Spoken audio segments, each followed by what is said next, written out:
City Council meeting for the City of Dunsmuir to order at 6:01 p.m. on April 4th, 2019. We'll begin with roll call. Councilmember Deutsch. Here. Councilmember Norton. Present. Councilmember Kessler. Here. Councilmember Art. Here. And Mayor Casey. Present. And we will now stand for the flag salute. I pledge allegiance to the flag of the United States of America and to the republic for which it stands, one nation, under God, indivisible, with liberty and justice for all. Thank you. We will now move into the approval of the agenda. Is there anything on the agenda that is up for discussion for anybody? Everything look okay? Okay. Yeah. Councilmember Art? Just two comments. One is that tonight's agenda, in my opinion, doesn't conform with the protocols that hopefully we'll be talking about later. Most significantly, getting items on the agenda. I thought that code enforcement and historic district were going to be on the agenda, that I had that assurance. But we'll talk about that later. Okay. All right, any other discussion on the agenda? With that being, go ahead, Dave. With that being said, I make a motion to approve the agenda. Second. All right, there's been a motion and a second to approve the agenda. All those in favor of approving the agenda, please signify by saying aye. Aye. Opposed? Abstentions? Motion carries. The agenda has been approved, so we will now move into item number 5, approval of the minutes for the special meeting of March 13th, 2019. I'll make a motion to approve the minutes of that special meeting from March 13th, 2019. All right, there's a motion. Is there a second? Second motion. Is there any discussion on the motion? Seeing none, we'll move into a vote. All those in favor of approving the special meeting minutes of March 13th, 2019, please signify by saying aye. Aye. Opposed? Abstention? Minutes are approved. We will now move into item number 6, which is presentations, and we'll begin with the treasurer update report. Feel free to come up. Council, I'm a little embarrassed to have to come in front of you, but when I did give the treasurer's report, I made a small mistake. As far as the actual funds in the treasury, it's all correct. But I was spelling out for you the amount of money in the actual funds. And that's usually not a treasurer's thing, but since we haven't had much of a debriefing between council and staff, I was trying to outlay that. So the error was in the sewer fund, and it was a negative $281,000 that we're running, and that's on your, underlined on your sheet that I gave you in the correction. In spelling out the fund amounts, I didn't give you a full sheet of all the funds. I gave you the more important ones. And essentially I gave you the enterprises. The enterprises are the businesses the city runs for the benefit of the citizens. We do that and have the responsibility of running them as being able to break even as a business. The point here is that when this new council came on, 3 out of the 4 enterprises, the operating and maintenance budgets were running in negatives or in deficits. The first one, solid waste, is one that you guys are addressing. I'm sorry, the first one is the sewer rate. That's the one you're addressing, and there's a significance in there in that $281,000. There's a reason for that, and there's a point that the public should know about those funds, but this council, when the rate hike passes, will be able to get the O&M back established at a money-making. The solid waste fund, again, is running in the rears, and though it doesn't show up exactly in this report, we, in order to balance that particular account, took $100,000 out of our LAIF and put it into the checking account so that we could continue. So that particular month, we started $9,000 in deficit. We ran the business in deficit that month, and we put in $100,000 to cover it and left about $20-some thousand. So again, with the rate 218s that we're doing, that's going to address that. That leaves one more, and that would be the airport. And the airport has been running in deficit since me and Mr. Arth were on council over 10 years ago. There might have been maybe 1 year as an enterprise, it was able to balance the budget.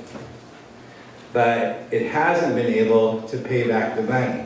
Now this fall, you guys, when you accepted the auditor's report, you all promised that you were going to pay back the general fund the money that the airport is in debt to the general fund. Me and Peter did it. Every council since has done it. It really can't happen. It would be great if it happened. It doesn't happen in the history of the airport. And this is something that's really significant. This is an important question that our previous auditors and our now auditor is asking council. It is, we shouldn't really be running it as an enterprise. It needs to be part of the general fund. The distinction is fairly important. If it's part of the general fund, when it comes budgeting time, we look at everything that the general fund budgets and we treat it equally and try and distribute what little funds we have amongst all of them. What it's done, as the airport's been done traditionally in this town, what happens is we create deficits and we roll the deficits year to year, but there isn't the real intention of dealing with the issue, which is the airport runs in deficit and it costs the general fund $14,000 or more a year. Thank you very much for your time. Thank you. Just a second. Is there any clarifying questions from council on the matter? No. I have a bazillion, but I think I'm going to hold on until the finance committee meets. Okay, thank you. Thank you very much. Bazillion. All right, thank you very much for that, for the treasurer update report. And we will now move into item 6B, which is the Moss Brae Trail. Tom? Thank you. Well, I have some good news, albeit small. I submitted the drawings for the Trail to Moss Brae last October. Hadn't heard anything, so I resubmitted recently. The Trail Association, Joe Worth in particular, sent a letter in asking what was going on, and he did get a response just last week. And Francisco Castillo from the railroad said that they've been in major reorganization. They haven't been able to devote staff time to the review of the drawings that I'd sent in and all the other information. So they are still in review. So I take that as a positive because they haven't said no. They just haven't been able to get to it. So that relates to the other update, which is that the partners working on this, including the city through Mark and the Trail Association, discussed what could we do in the interim. Well, two ideas came up involving Hedge Creek Trail. One of them is to extend the trail to the river. Right now it ends at the viewing platform, quite a bit above the river, and there's a user trail that goes down from there, but it's really steep and dangerous. And our thinking was that we need to extend that trail anyway to a proposed bridge site if the railroad agrees with the proposal to cross the river and then head up along the railroad right away. The major donor who's been paying for the Moss Brae Trail so far agreed that his money could be used to extend the Hedge Creek Trail to the river, which would provide the public with fishing access, which doesn't officially exist there now. And even if the Moss Brae Trail didn't happen, he was good with that expenditure. So that's good news. Yeah. And That part of the trail then would be made as gentle grade as possible involving a switchback, which has been the proposal for a couple of years now. When I worked on the Hedge Creek Trail 15, 20 years ago, I had done a design that made it ADA compliant. It didn't get built that way, but there are some adjustments that could be made that would bring it into trail ADA compliance, or at least close to it. And that would involve extending a couple of the switchbacks. Well, first of all, starting up at the gazebo at the top. Instead of dropping off on the right-hand side of the gazebo, you would take off on the left-hand side and wrap around below the gazebo, cross a Caltrans culvert, which is severely corroded right now, and Caltrans is going to fix that as part of the freeway upgrade, the work that's going on in the next couple of years. So I want to contact them and try to coordinate this. And then from there, there's a couple switchbacks before you get down to Hedge Creek Falls. And by extending those a little bit, we can take some of the steepness out of the grade. And then at the falls, it's mainly a maintenance issue. The trail goes behind the falls, but it's falling apart and it needs to be redone, and the grade can be made to be more ADA compliant. So there's two basic issues with ADA compliance, one of them being the steepness and the other one being the surface material. So in the future, we had been proposing to pave the trail all the way to Mossbury.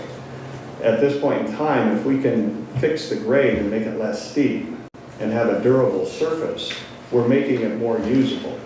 It may not be completely within compliance, but it makes it a lot more usable to more people than it is currently. And then at the viewing platform, it steps up a couple big steps. So we can regrade that to be flush with the viewing platform, get rid of that barrier.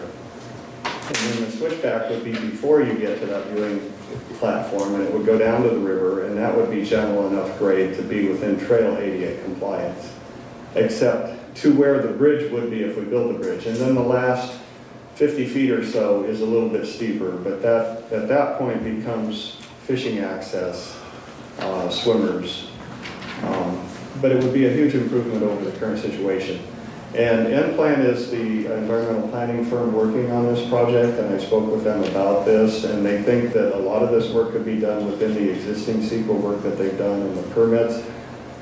They're going to look into what additional might be appropriate for the switchbacks and the work at the top. The main vegetation affected up at the top at the gazebo is Himalayan blackberry, which is not native invasive. So they don't really anticipate a lot of impact, but we obviously need to go through an approvals process. So all I'm doing tonight is updating council that the Trail Association is interested in pursuing this, no cost to the city. The first step would be through M-Plan, submit it to the city for review, get the permits, and go build that part of the trail. If the railroad comes on board between now and the time we go build this, we're just that much further ahead. So we're trying to make something happen here, and I'm still optimistic that the railroad will see the wisdom in this routing to Mossbury Falls, and in the interim, it'd be nice to go out there and do some tread work. Thank you, Tom. Tom, what would the people find there at the bottom once you get all the switchbacks and you're actually down at the river? Is there a place for them to be? Is there a chance for them to, there's no way for them to get up to the falls from there, right? Well, they could wait across the tail of that Yeah. pool. I'm just saying, once they get down there, is there enough room down there for a group of people to congregate if it turns out to be popular? Not a big route, but what happens at the mouth of Hedge Creek is it does fan out right at the mouth, and it's gravelly. Interestingly, a large alder tree fell down this winter, I think from the snow load. We didn't have very high river flows, but it's down now, lying in the river with a big root wad sticking up in the air. I was quite surprised to see that recently. It's a very good fishing pool, and it's also great for swimming. Kids have gone swimming at that particular pool for many years. So those are the two main benefits of having the river access, would be the swimming and the fishing. Thank you. Are there any other clarifying questions at this point? I had come to tell us, so he had mentioned this to me at a Mount Shasta Rotary meeting, And I was very excited with the progress that they're making, and I really appreciate your fortitude on this. I mean, this thing's been talked about for 67 years, and so far you seem to have taken it closer than we've ever gotten, and I appreciate that, so. Well, thank you. Thank you. Yeah, thank you, Tom. You're welcome. Councilmember Art? Well, I'm not excited by the progress.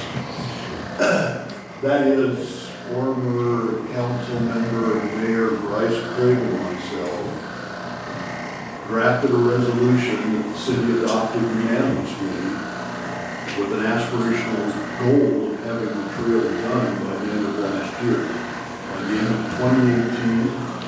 And we worked with Union Pacific, we worked with all the different stakeholders, we worked with the River Exchange, and the former mayor and I took Francisco from the Union Pacific. He'd never been up here before. We showed him the intake for our water system, we showed him Osprey Falls. We gently suggested that the railroad has a huge liability problem. You need to get this done. And they seem to have all of a sudden slowed down. So for better or for worse, this council got rid of the Osprey, I guess we call it an ad hoc committee. We now have a Trails and Recreation Committee with no purpose stated, but it's council members Lucchese and Keisler.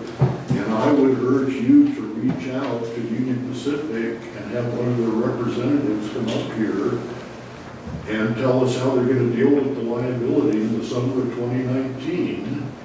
And the way things worked out with the St. Germain Foundation and the West Side Trail, if that's the way it's going to go, either it's going to happen or it's not. But if this city doesn't push in the interests of its economy, its residents, and this box everybody's in, when someone comes and says, oh, I want to hike the Osprey Trail.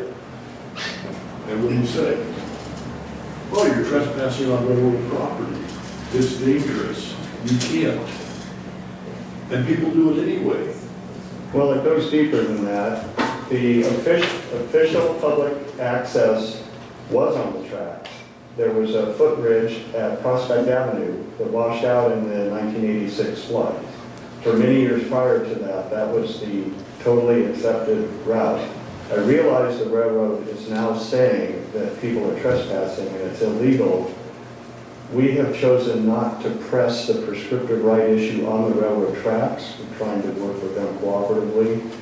But it does get awkward at times when they just say that it's illegal trespassing, because it's thousands of people, and this has been going on since the 1800s, really. And Osprey Falls used to be owned by the railroad. And it was a resort, and they had the two-story hotel there, and the water fountain, and the funicular going up the hill. And, you know, we're looking at a lot of history here, and it needs to be resolved. The public deserves access to the falls, safe access. The railroad has said consistently they recognize there's a safety issue here, and they're dedicated to making it safe. It does not seem that they could succeed in simply barricading it off and keeping people from walking the tracks in this situation. But we're not, I mean, this is a delicate political thing that we're dealing with here, trying to keep it focused on the positive and a reasonable solution. So the idea of a West Side Trail well below the tracks, vertically, it's 25 feet lower vertically than the tracks, and at least 50 feet away on the angle. Infinitely safer than people walking on the tracks. And it in no way impedes their business of transportation to have that trail in their right-of-way. So it's hard for us to know what's going on in the inner workings as to why they would be so slow at approving something that is so beneficial to their interests as well as the general public. Especially the safety aspect. Right, that's what I'm saying. Safety aspects to them, zero impact on their operations. Right. Doesn't affect their business at all, other than making it safer and less likely that they get sued. So in that sense, it's a good business move for them.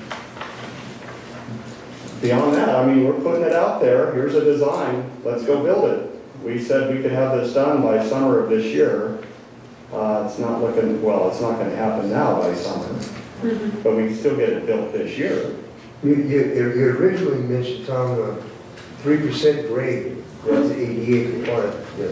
So Oh, if it's not gonna be 300, what is It's the? not. That's Three is- lower. Within developed areas, like in the city, it's 5%. Anything over 5%, you have to have railings both sides, and you have to have landings every 20 feet.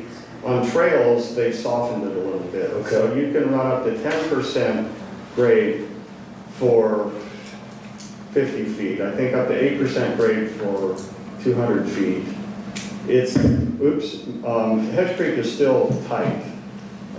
The challenge here is that if you make it completely ADA compliant, you're running these switchbacks almost all the way to the falls above it, and then back this way, and then down again. Okay, So I'm working with, there are different standards, Park Service, Forest Service, different standards for backcountry trails on how to achieve some degree of ADA compliance. We just want to- I want to make it as compliant as I can from a functional point of view. I'm not saying, at least from what I've seen, that the city has an outright obligation to make the whole thing ADA compliant because of the physical constraints there with the rugged canyon. But the more gentle you can make the grade of any trail, the more people can use and enjoy it. Of all ages, of all physical abilities or disabilities. I mean, that's the overall goal. For example, on the Squaw Valley Creek Trail south of McLeod, when I designed that one, working with the Forest Service, they didn't want to exceed 7% grade because that was a standard for the Pacific Crest Trail, and the first part of that trail is access to the Pacific Crest Trail. So we did that, and I see families with kids on their shoulders, elderly people walk with walking sticks and canes. You see those kinds of uses on a pretty rugged, on a trail in a very rugged setting. So that's my overarching goal with Hedge Creek and with Mossbury Falls, is to make it as easy to use as possible. right on, dude. Thank you. So we're approaching the 15 minutes for this item, so I'm going to close up with a couple of comments that I would say we're still very supportive of the project, and thank you so much for stepping in.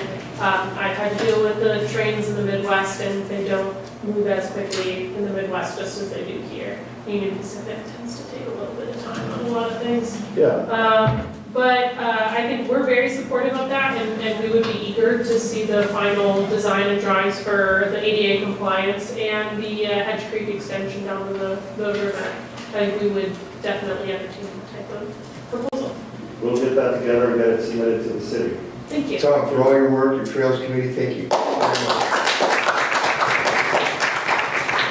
Godspeed. All right, and we do have the Trail Association contact information, so if we need to submit more questions, is it about the presentation or? Well, I'm, I guess procedurally asking, would it take a motion to have the mayor of Dunsmuir write a letter to Union Pacific?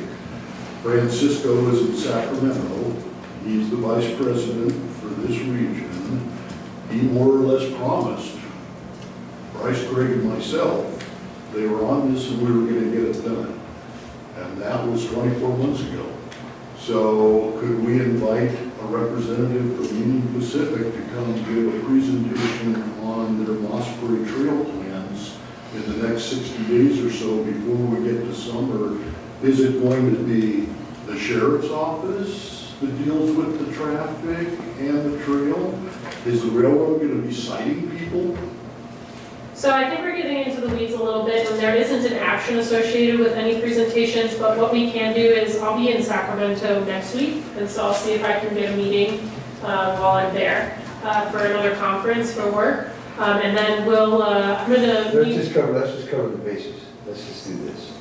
I make a motion that this council You authorize. can't make a motion because it's not an action item. Well, can we put it on the next agenda? Correct. That's what Okay. what I was gonna recommend is I'll stop and see if I can stop by the office when I go to Sacramento, and then we'll agendize this for the next meeting so that we can make a motion, have all that done. And I will say, for the two new members of the council, you're gonna have a lot of chairs filled once we get to summer with people who live in the Shasta retreat area that can't park their cars, have people, you know, not being good neighbors. With the winter we've had and the summer that's coming, the traffic on that trail is gonna be large. These are all valid points. Yep, we'll move on and we'll put that on the agenda for the next meeting and staff can make a note of that. Thank you. So Again, Tom, moving thank you in, for coming. yeah, thank you, Thanks, Tom. Moving on to item number 7, there are no more presentations on the agenda. We'll move into committee reports. Are there any committee reports? I would like to say on the Neighborhood Watch, we've got a meeting coming up next Thursday, and I'm not going to be here for it. Councilmember Keisler will be working with Sergeant Wetstein to manage that. We're looking at inviting the people that have been volunteering to be block captains to show up. There'll be some sort of training that will take place. And at the same time, we'll be identifying there are about 4 or 5 different blocks out there that don't have anybody volunteer who didn't show up for that particular meeting. So I'll be putting that information out.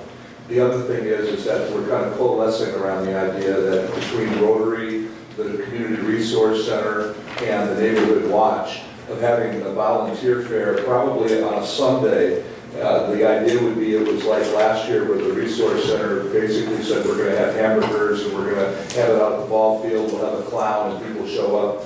And the idea would be, on one hand, to be able to identify, have a place for people to sign up for Neighborhood Watch to really make sure we get as much information, particularly prior to the fire season, as possible. And then the other thing will be to have all the various organizations that have volunteers to have a booth, to have a place where they can say what they're involved in, and try and start off with the idea of having kind of a general sense that being part of the community is donating 5 or 10 hours, whatever it is a year, to volunteering. So that's what we're kind of working on together. We may get some support from the Ford family, but in either case, that's what we're doing with Neighborhood Watch.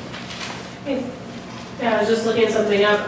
The National Night Out, so there's an actual national thing that's associated with the Neighborhood Watches. That's going to be in August this year. But it sounds like you want to put on a very similar thing before summer starts. So Yes, we get all I the think it's a great information for idea. evacuations, et cetera. Yeah, it's good idea. If I could, the idea is so that all the committees, like the Railroad Days Committee, all of them, if there's people out there that, hey, I'd like to help with that event, or hey, I'd like to help with that event, that's kind of what, I'm getting old, like soapbox derby, setting up tires, we can use some help, so.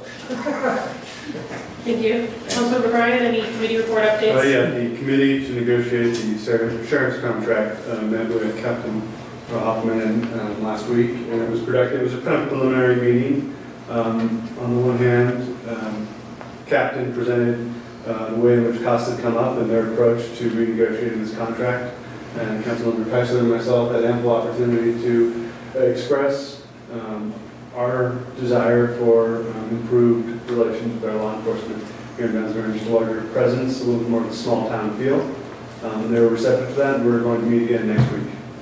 Great, thank you. Dunsmuir, you guys should be proud of this man you guys elected him, because he's watching out for your dollar, I can vouch for that. Are you guys going to still plan on having like a community outreach event related to service and looking at service quality, or? I believe we will be needing to do that probably in the time frame of like 3 to 4 weeks. Okay, This next meeting is more of a... We need to get the hours and the dollars figured Well, first. that was a preliminary meeting where we discussed where we're coming from, where they're coming from. I think we'll discuss some more details this next time. We'll start negotiating. all right, thank you. But it looks good. It looks good. Councilmember Keisler, do you have any committee reports? No, Okay. he did it. All right, Councilmember Ard? 4 items.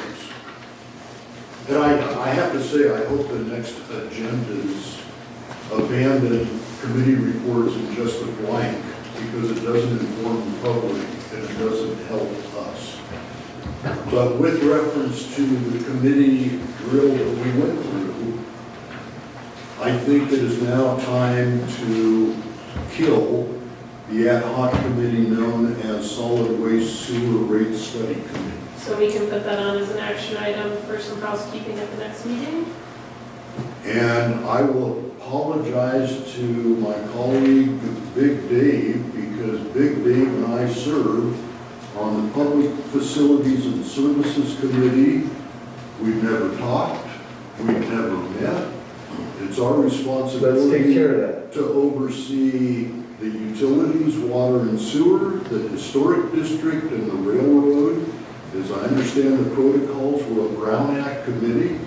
Are we gonna have citizens, or is it just the two of us? So I think you guys have to have a meeting and determine that. And that's what I'm asking you, is that, do I draft yet another resolution like we did for the finance committee and disaster? Does staff do that? How about if me and you talk first, and then we know how to approach? How's that sound? It's fine with me, but we gotta get going. How about call me this weekend, get together? Okay? Cool. That reminds me, do you want to talk about the pool real quick? Can I? Yeah. Okay, It's part of recreation and trails, in my opinion. okay.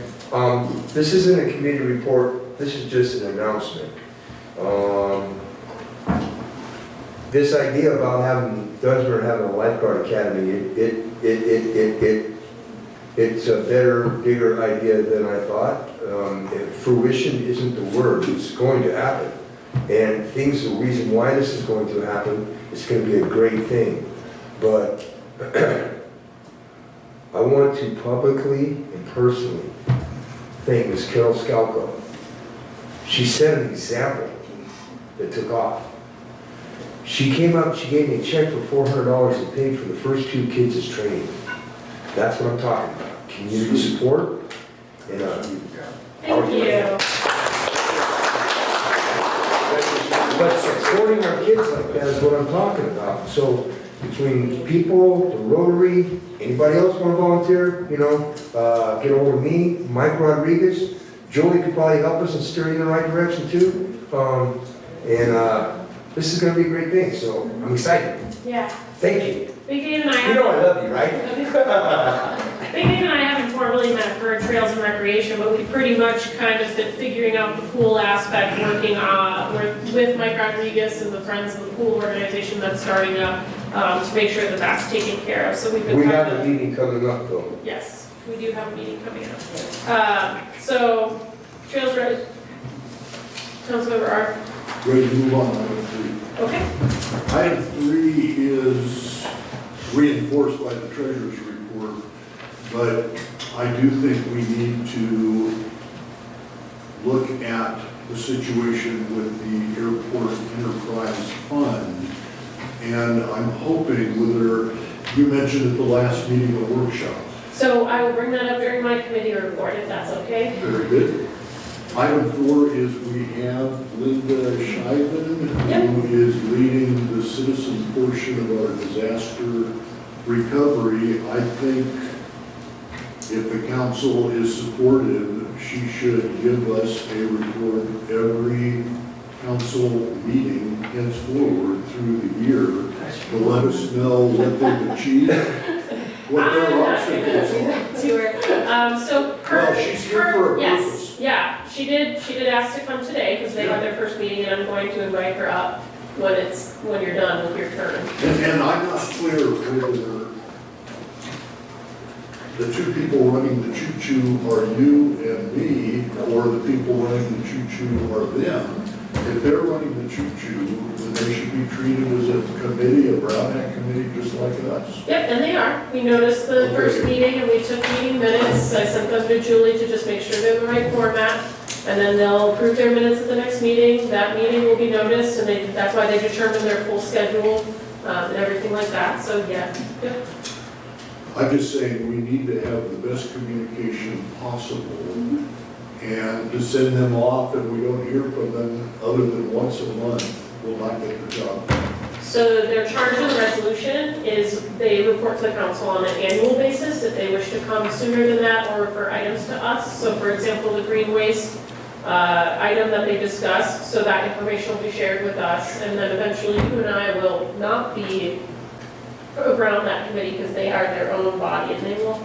So right now, the first couple meetings, we're just making sure they know where everything's at, what the goals were, and I think they did a good job. But I'm going to invite Linda up now if you want to say a couple things about the DPAC meeting. Sure, thank you. Yeah. My name is Linda Shaven, and I got elected as the chair of the Disaster Planning Advisory Committee. And I'm really excited about it, actually. And we have a really good team. Thanks to Mayor Lucchese for starting us up, and she trained us. And Councilman Art came and gave support, as well as Chief Padilla came, and a couple of citizens even came. So we got a good start. So we appointed officers. We're going to have meetings on the 4th Thursday of the month. Then our next meeting is April 25th at 6 o'clock in this room. And let's see, we encourage the public to attend, obviously, as well, because we want to get people involved. We reviewed the goals that you folks had approved for us, and we added an additional goal, which was a vegetation management policy. We want to support the Chief Padilla and the city as they're looking at hazardous vegetation management policies that some of our other cities have adopted. And we talked about a sort of a debris removal event for the city that we want to coordinate with the city, something particular for Dunsmuir, in addition to the county events that are going to happen. And we want to do some public education around that event. We want to coordinate with the neighborhood watch groups. And I again want to remind, I think we talked about this at the Community Resource Center meeting. They're doing a big family fun day on May 31st. They did it last year. Steve at the Community Resource Center, and they have about 200 people at that event at the ballpark. So we can certainly set up volunteer tables there. I talked to the chief about doing fire prevention education for the public there. And so that'll be an opportunity for a public forum as well. And so in terms of the goals, you all set the goals for us, but we definitely have a priority of helping move forward and give input on the local hazard mitigation plan for Dunsmuir. That's the top priority. And then we'll also work on a website with improved communication. We don't want to just do our work from month to month to the meetings. We want to get a lot done in between those meetings, and we hope to have good communication with everyone. And maybe we can set something up via the website or something that you can see what we're doing. It can get posted and events can get posted. We want to coordinate with Chief Padilla, which I've already met, and I've already reached out to John Lope, and we want to meet with you folks and talk about overall how we can coordinate as well. So, any questions? I have a question. Have you looked at how much information you want to gather from the people in terms of what would make your job easier if you imagine an evacuation? What are the things that you would need to know? I think that down the line as you develop an evacuation plan, coming up with an idea of what the information is. For instance, one of the people at one of the neighborhood watch meetings pointed out that asking people how they get their information, are they on Facebook, do they have a smartphone, all those kind of things would go a long way towards that. So I would think as you develop a plan, that might be one thing to look at. Excellent. Yeah, we talked about the importance of having a communication plan and strategy in place. Telephone trees and all of that. Evacuation is top priority in the chief's mind right now, and I know that they're already looking at evacuation zones and those kinds of things. So we probably will end up having zones as well as you've got regions with the neighborhood watch groups. So we need to coordinate those activities. We need to get as much information about each neighborhood as we possibly can. And yeah, that's an excellent idea. One other question, if I could, then I'll cede the chair, but I just have another question. Is there any planning or thought going into the most immediate threat that we're probably facing right now, which is flooding as the snow melts? We talked about that at the meeting, and actually we're pretty much past any of the high peak flooding Oh, yeah. events for the Yeah. year. Yeah, if Yeah. we would have had them, it would have happened in January, February. So Chief Padilla had brought that up and said, we're okay right now for that. It is one of the goals, but it's just not the highest priority. That delays my fears.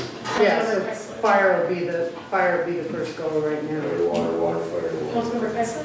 You know, my first 2 years on council, I pushed and I pushed. I wanted an evacuation plan. Yeah, And all I got was, well, the wind, it all depends on which way the wind's blowing. That's all I was told. And it took this for us to get going to doing this. yeah. And I thank you for it. Thank you for your work. I mean, Happy to this do it. is, I'm glad they put you in charge. Now you need some stuff down. Welcome to the party. I'm excited. Any other questions, Councilmember? Just everything I know, I read the newspaper, but the Wednesday paper, YCC offers summer employment for youth. Are you 15 to 18 years old and looking for meaningful summertime work after school ends? Look no further, the Shasta McLeod Management Unit of the Shasta Tribune National Forest will be fielding 2 youth conservation corps starting in June. Excellent. Recruiting in McLeod, Dunsmuir, Put that on the website. Shasta. Yeah, great. We have a lot of good people on our team too. We got a FEMA expert, so it's gonna be a lot of work, so, but evacuation plan, you got it. Thank you, Linda. So I'm going to move on to other committee reports really quick. Councilmember Deutsch and myself met about the city manager recruitment. We've received 6 resumes so far, 4 of which are fairly qualified. So we're going to move forward with settling up some phone interviews in the next couple of weeks. The city manager for the city of Mount Shasta and the city manager of Wairika we're reaching out to them to help out and make sure those days are open for them to do those phone interviews, and our hope is to have some finalists to recommend for this group after those interviews. We will have a discussion item at the next meeting about how the phone interviews go and what the council's feelings are on going back out and advertising. So we are still accepting resumes, but some of our advertisement is not going anymore. So we would have to pay for more advertisement if we want to keep going after that. So we're gonna go through the phone interviews and see how those go, and then come back to council on the 22nd with some next steps as far as if anybody is worthy of a finalist interview, and then we would talk about the schedule there and work with staff on coordinating that, or possibly recommending that we go back out and just keep looking for more applications. How far did we go, Madam Mayor? Well, the ICMA is that a national one? The American Planning Association is national. Is it national? Yes. Yeah, ICMA is national. We've got quite a few people from Oregon, Colorado too. Colorado. No Wisconsinians? No, Just checking. no, I didn't see anyone from the Midwest. Everyone's pretty much Mountain State, Oregon, things like that. So we're going to go through that, and hopefully at the next meeting have some action items, recommendations for action items for the full council to consider on that one. Moving on really quickly, Councilmember Deutsch and I met regarding the airport workshop and some of the information that we're going to put together for the workshop. We're probably going to shoot for doing the workshop probably after the budget, budget for next year, probably in June or July. Just because we're waiting on the airport layout plan, which has a number of pieces of information that would be pertinent for this council to know. A lot of that has like surveys of pilots and what their needs are for facilities, talking about long-term vision. So we put together kind of a general format of the type of information we're going to need for that workshop for the council to have a good discussion about next steps. And then we're also talking about, what's our plan B, plan C, plan D, what is actually open for the city of Dunsmuir as far as, if a working airport isn't viable, what are those other options that we legally actually have? So we're gonna get all that information ready for everybody so that we can have that workshop.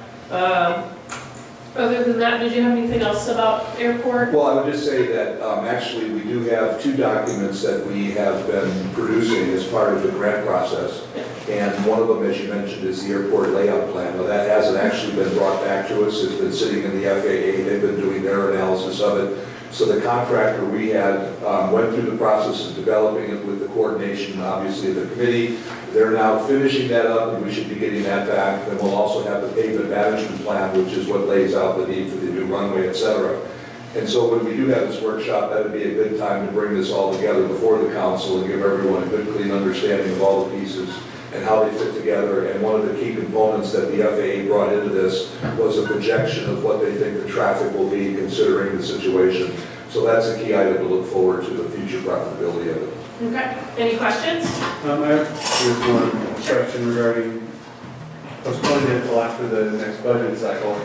I'm a little uncomfortable given that that budget will include funds relating to the airport, and to make an intelligent decision on whether we should or shouldn't continue to spend on it, we need as much information as possible. So I totally respect the fact that we might have a better sense of where we can go long-term after these reports come back, but I would very much wish to move to have at least a thorough presentation of the history of the airport and a better understanding of, I think the whole community needs a better understanding of how we got here, what we need to do most reasonably in this next budget cycle. We're just coming off of a 3 or 4 year period of recovery right now after having had it to its knees before, but you're right, it's been a while. Well, I think that the public and the council would greatly benefit from perhaps the airport committee preparing this could be a month out, but before the next budget, before another dollar is allocated towards spending it, I do believe we should revisit at least the context of what we're spending money on, why. It might be that we do continue on this pattern until we have a fuller story, but I would like that argument to be presented with greater clarity. Okay, as far as timing goes for the finance committee, what does that timeline look like then? May, June? Well, the financial side of it, I was thinking more of the airport committee because they've been managing for a while. Yeah. I was thinking budget, like June would be the latest, like June 1st, that time period. I think like mid-May would probably be appropriate. Okay, we'll shoot for the time schedule and hopefully get as much information for that as possible. Thank you. All right, any other committee reports? Seeing none, we will now move on to item number 8, which is general public comment and announcements. This is the section of our agenda which is open to the general public to make comments on things that are not on the agenda, on the presentations that were presented to us by the treasurer and from Tom Hesselman from Moss Bay Parade Trail. And if anyone has any public comments or announcements about the committee reports. So any of those variety of things, please feel free to come forward, and you will have 3 minutes. And we ask that you state your name. He ain't smiling. No. Good evening, Council. My name is Richard Denges, and I am the Executive Director for the Dunsmuir Chamber of Commerce. I just wanted to inform you that the Chamber will be closed on, the Chamber will be open, the Visitor Center will be open Tuesday, Wednesday, Thursday, and Sunday. Saturday, God, I really got this messed up. It's okay. Start over. Yeah, let's start over. God, I'm thinking about 4 things at one time. So the chamber will be closed on Wednesday and Friday. The visitor center will be open on Tuesday, Wednesday, Thursday, and Saturday. And this is due to budget constraints. So, just to let you know. Thank you. That was nervous. Thank you. Any other public comment on things that are not on the agenda or were presented to us prior to the public comment? Okay, you dropped it all. Yeah, I am. I get so nervous facing this council that Why? drop all my papers. So first of all, on a positive note, we want to make you all aware, I think most of you are aware of this, we do have our big awards dinner coming up May 18th at the community building. For the first time ever, we're going to combine awards from the Dunsmuir Chamber of Commerce and the Citizen of the Year. Yeah. So we're expecting a good turnout. Get your tickets. They're $25 each at the Pizza Factory. Award winners this year are well-deserved award for Ron McLeod, the Alexander Dunsmuir Award. Ernie Wasson of the Siskiyou Arts Museum for Citizen of the Year. And Business of the Year is Bite This and Chew on That. I didn't know the name of that pet store until recently. That's Brad Morrissey and Kelly Brent, the owners there. And the Community Service Award is going to, get this name right, Nicole Dwork, yes, and David Hicks. No, not Nicole. You know? No. Oh, don't be so modest. No, Saving Shasta Cat said she runs it. Yes, but I happen to know, just since we're getting into a little controversy here, I happen to know that he does the legal work, he files all the forms and all that stuff, so he's being a little modest here. She's the lead person. You deserve some credit. It's called Saving Shasta Cats. Yes, correct. Just thought I'd throw that out. Thank you. And on one other topic briefly, so I wrote an article in a local paper about 6 months ago with an update on efforts to fix our water system, which, as we all know, needs fixing. And I think shortly after that, I asked the council and city manager to do a monthly report. Just a simple update on what's happening with those fixes, because I really think most people are in the dark about it. And correct me if I'm wrong, but I don't think that's happening. Am I right or wrong about that? Can I answer that? Yes. So it's not typically a back and forth, Okay. but once we get to announcements, reports from council and staff, I'll let you know. it can get addressed. Okay, all right. So obviously, I think, I think the public should have that information in a public forum like this. On a regular basis, it can take maybe 2 minutes, okay? We're still waiting for a state grant or whatever. So far, we have 30% of the fixes done. Just something very simple like that, communicating to the public. Thank you. Great, thank you. Is there any other public comment?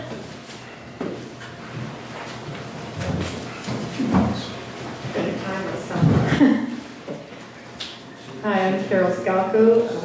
I live on Sheer Avenue. I too read the paper, and there's a couple of things that I wanted to talk about. One of them is recently Mount Shasta, the city of Mount Shasta decided to do a franchise for their waste disposal, and they let go of John Smith Sanitation.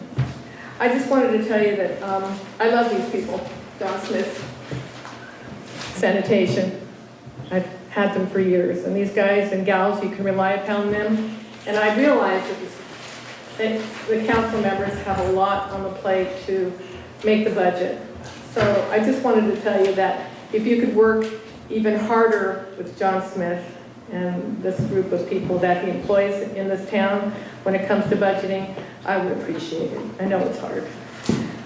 Second of all, I wanted to address Sheriff Lopi. Sheriff Lopi has a letter in this paper, and it's regarding the cannabis. It's addressed to the mayor of Mount Shasta City, but he's my sheriff. And if you don't know it, I am a daughter of law enforcement, and I believe that he's an expert. And so he is concerned about the expanding buffer zones up there and the adverse effects it could have. And so anyway, I just wanted to, I hope you tell him that I appreciate this letter, even though it's addressed to Mount Shasta.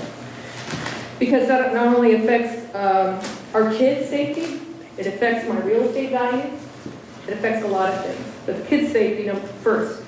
And lastly, I wanted to talk about Lake Shastina discusses raising sewer, water, fire department rates. I have never had a home where my fees, my sewer, my water, my garbage, my utilities didn't go up. The cost of doing business is the cost of doing business. We're a business, and I've never had it go down. I've never had it go down. I don't like paying these extra fees. I don't like paying my taxes, but they're necessary. So I believe that in the coming budget and everything that you are considering, that we have to find ways for the citizens to take responsibility for our improvements. So thank you very much. Thank you. Good.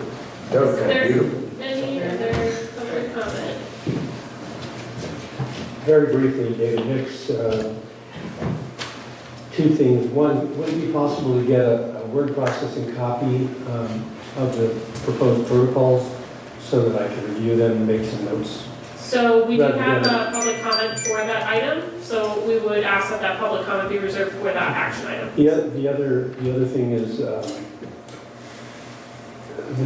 The difference between adverse possession and prescriptive easement, with adverse possession, you pay taxes and you can acquire title. Prescriptive easement, you can just get and maintain possession, but not title. So I think it would be useful if the city would know from its city attorney perhaps how one might preserve the existing prescriptive easement that's been established by users and by what means it could be extinguished inadvertently for the use of old railroad trains if we were asleep at the switch. It'd be really good to know whether or not how one extinguishes an easement, whether we're falling into that inadvertently. Great, thank you.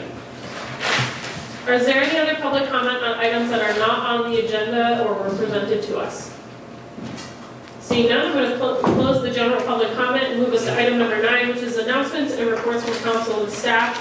I'm going to start with staff, City Manager Brandon. Thank you. I just want to report that we did receive our first cannabis application last week. It was sent out to our consultant by email and by regular postal mail on Tuesday. And we have a kickoff meeting scheduled with staff and the consultant on Monday at 1 p.m. So moving forward there.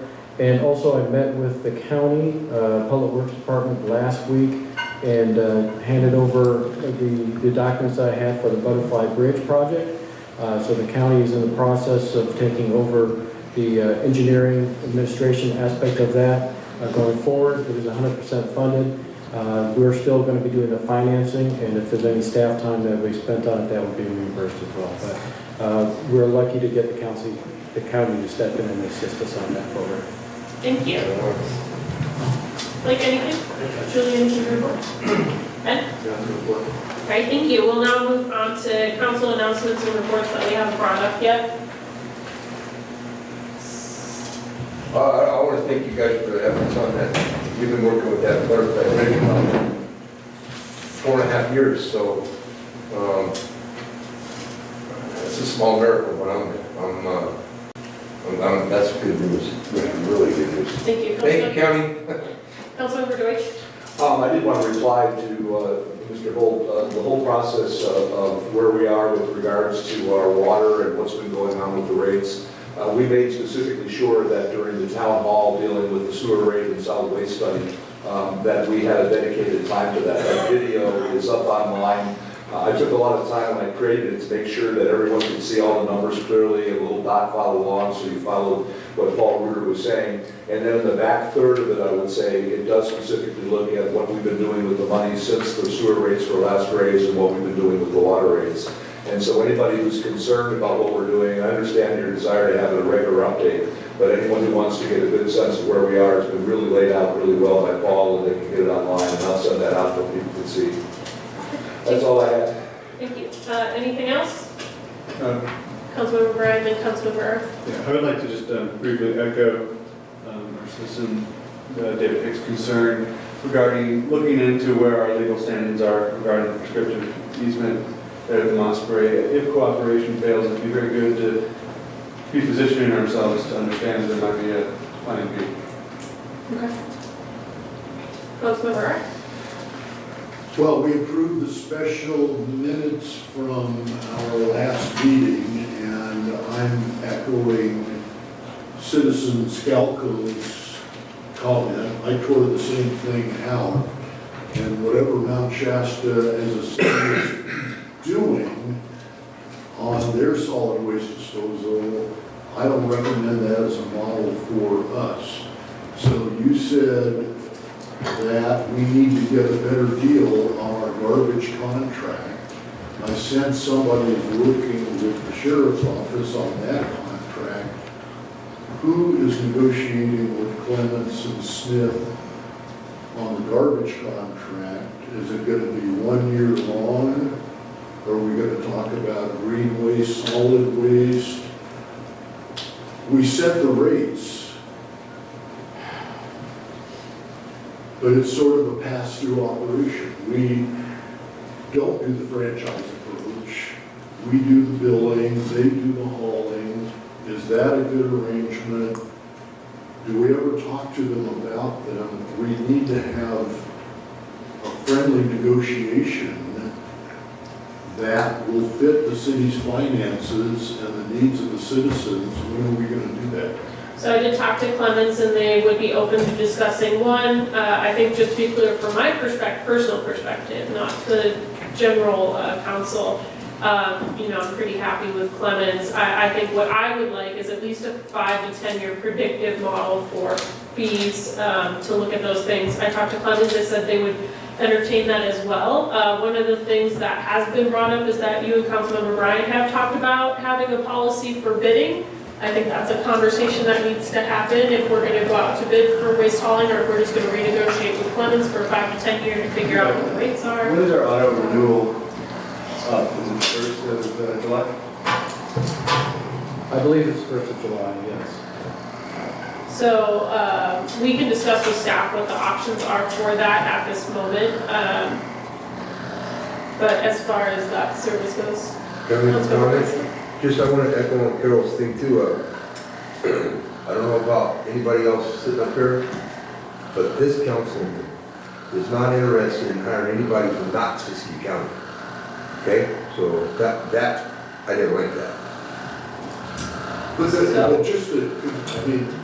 I think Councilmember Deutsch, who chaired our little citizens committee, as clear can be in the solid waste report for PACE, we did not look at the costs. Yeah.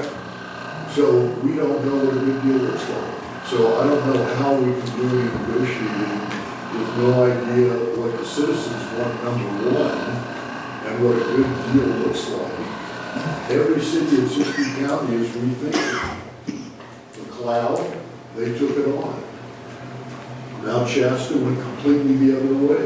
We want nothing to do with it. And we need to have that community conversation, especially with a carrier that has a lot of loyalty in this town. well, and I think to be clear for Mount Shasta, they're not giving it away, they're not franchising with Bernie. It's just a what I read in the paper, and the representative from Mount Shasta said it's a franchise operation. So we're still covering the billing at the city, but anything like that. Anyway, there's a lot more to it than just that conversation, but that has nothing to do with the city of Dunsmuir at the moment. So getting back onto it, I know that there has been a discussion about bid policies. I'll talk with city staff on what some recommended next steps are for the council to consider as far as the solid waste negotiations. I think that's the biggest point that I can put out there now. So, What about public input? as far as Like Peter said,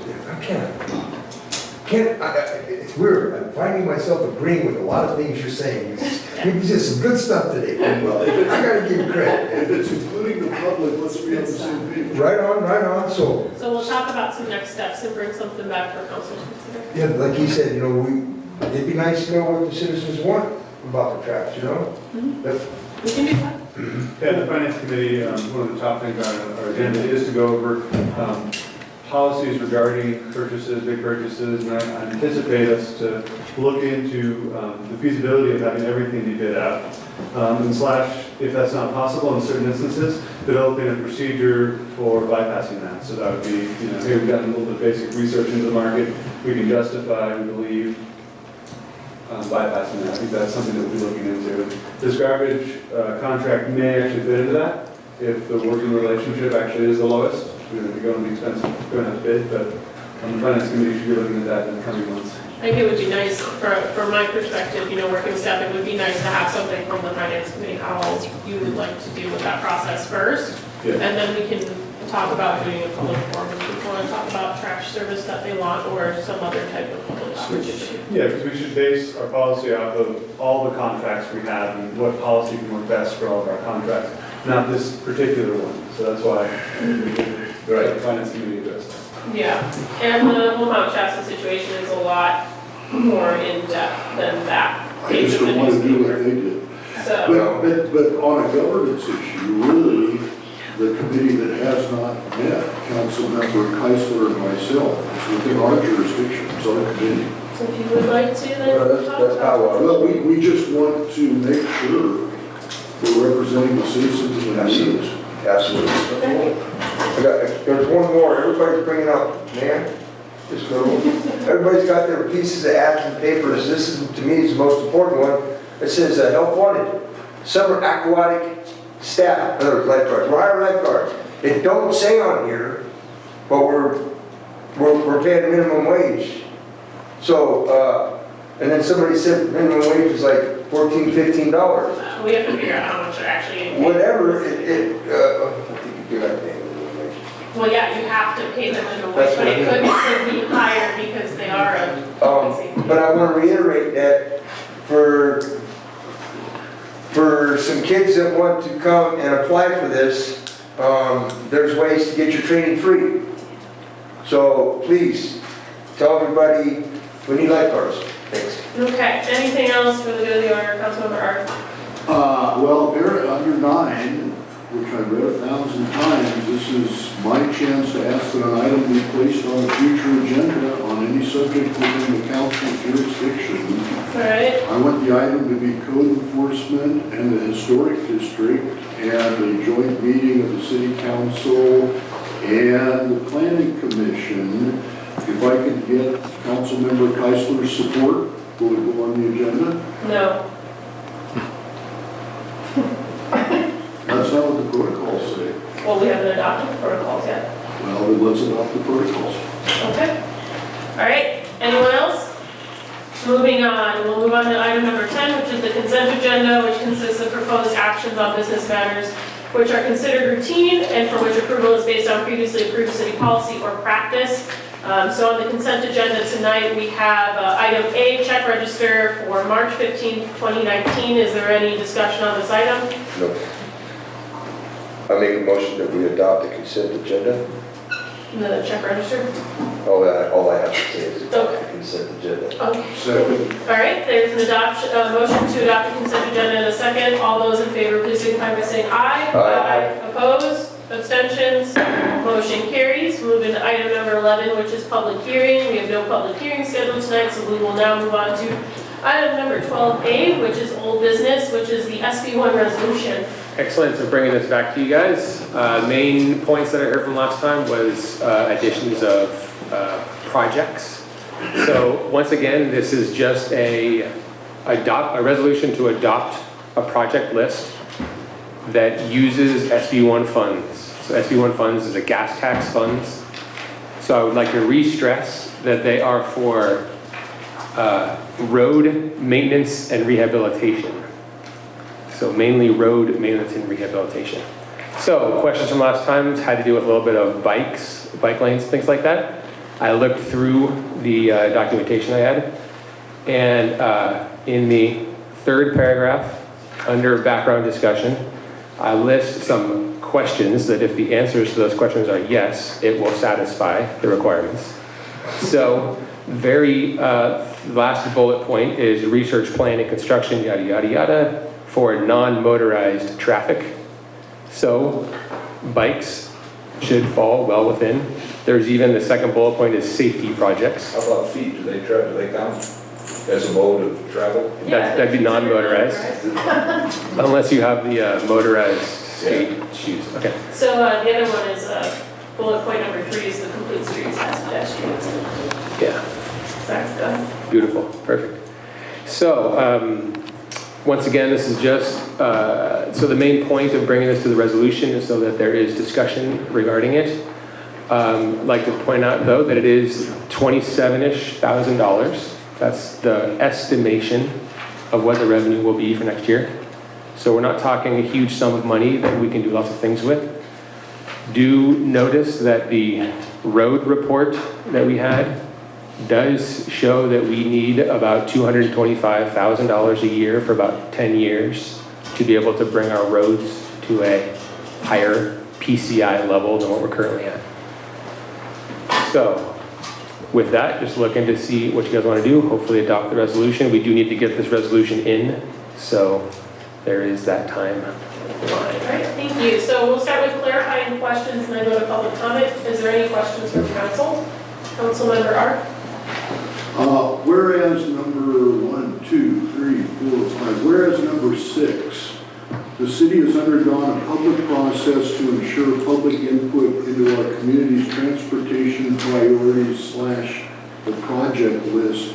When did that happen? Last council meeting and this council meeting. That's it. So this resolution is adopted from California's, standard. That's what they want. This is what they want in their resolution. If you remember, you did take out the word robust. I did take out robust.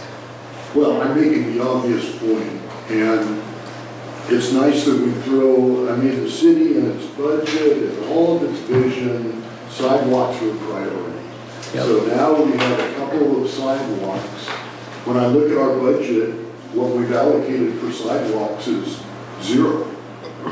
How much are we going to allocate for fiscal year 1920 out of the different funding sources? But it looks like we're going to send this in, but there's really no money to fix the sidewalks in the new fiscal year. Is that right? I'm not sure I fully understand the question. We've got $27,000. Yep. Streets alone are almost 10 times that. Right. So is it to the finance committee to say, you know what, sidewalks are more important than streets, all 27 goes to the sidewalks? How does that work? Well, as we'll bring up later in the resolution for finance committee, no, it's not, the finance committee does not direct policy. It recommends financial procedures to affect policy. Can you allocate the money? So going back to the question Only at city hand, council. going back to the question at hand, my understanding, I think what he's asking is if we were to amend the resolution tonight to have sidewalks as the #1 priority, would that get the full 27,000? Or how do you plan to allocate out the 27,000 to the three priorities? Yeah, when do we decide? I believe that's what you're asking. I don't have any specific needs for between these three projects.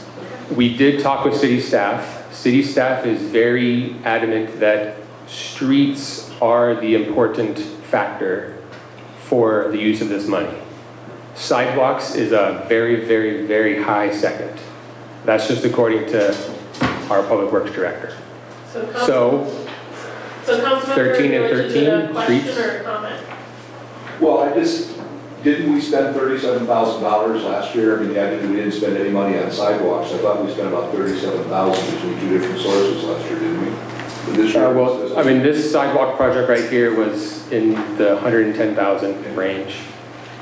So we spent money, if that's the question, on sidewalks. We have spent money on sidewalks. Is there any other questions before we move to public comment? Just to clarify, we can ask questions again at comment. Are we appropriating money tonight, or are we just? You are adopting a resolution that's a project list. So you're establishing a project list. And that's what I've done here. I had streets, crack ceiling, slurry seal. I had sidewalks as two projects. There was a mention of bike safety, so I added a third project of bike safety. So my understanding is we need to approve a resolution that states that these are the three things we wish to spend money on if allocated, but it's not, we don't even have a firm number of what that would be yet. And if we don't adopt the resolution, we cannot spend this money. We will not get the money. Yeah, and then in the budget, it's going to be on the list of things to do, many things to do with the budget, to take this little piece of $27,000 and allocate it between the approved things on the project list. That's a conversation I would have. Okay, thank you. So no other clarifying questions, so we'll move into public comment. If you'd like to give any public comment on the SB2 resolution, the project list, please feel free to come up. You have 3 minutes. Seeing none, we will now move into council discussion. So I assume we have to at least get these on the project list to be eligible for funding, so I'm okay with that now. It has at least 3 different means of transportation that could be eligible, so I think we're... 27,000 isn't a lot of money to do. You're not going to get, we're not redoing streets and, everything's going to be peachy for $27,000. But it is $27,000. You basically have to get the state to raise the gas tax again to get more money from that pot.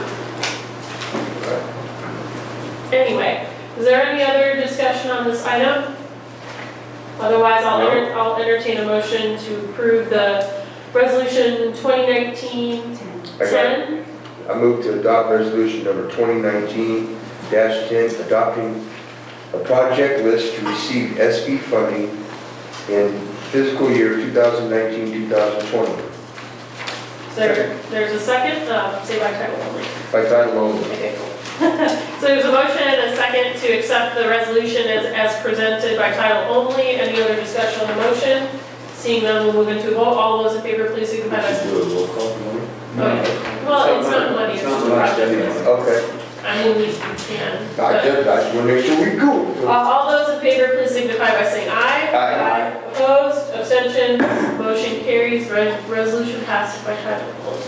Can we give Thank Blake a you. little bit of credit for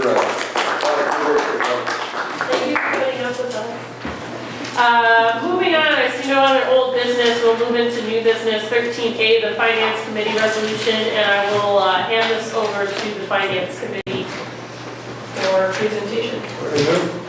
Would Matthew or Peter like to start? No. Finance Committee resolution is just basically the resolution to establish the Finance Committee. It was worked on by Councilmember Arth, Councilmember O'Brien, myself. We all took stabs at writing it. It's there before you. Key points, Councilmember Arth, Councilmember O'Brien, the city treasurer, and two members of the public would comprise the committee. Staff would be staff. Yeah, we went through several different ideas about how we can most effectively have oversight and intimate knowledge of our city's finances. One would be to support the staff in doing what they do. The other one would be to safeguard our citizens' money. We need more resources to effectively run the city. But if we don't have trust that every dollar, every cent is being spent in a wise manner, we really shouldn't be asking for more. So this committee is trying to bring that circle fully to a close and have a public forum where the public can be involved, 2 citizen members who are qualified, either accounting, finance, or law, if you preferred. And we meet minimum once a month.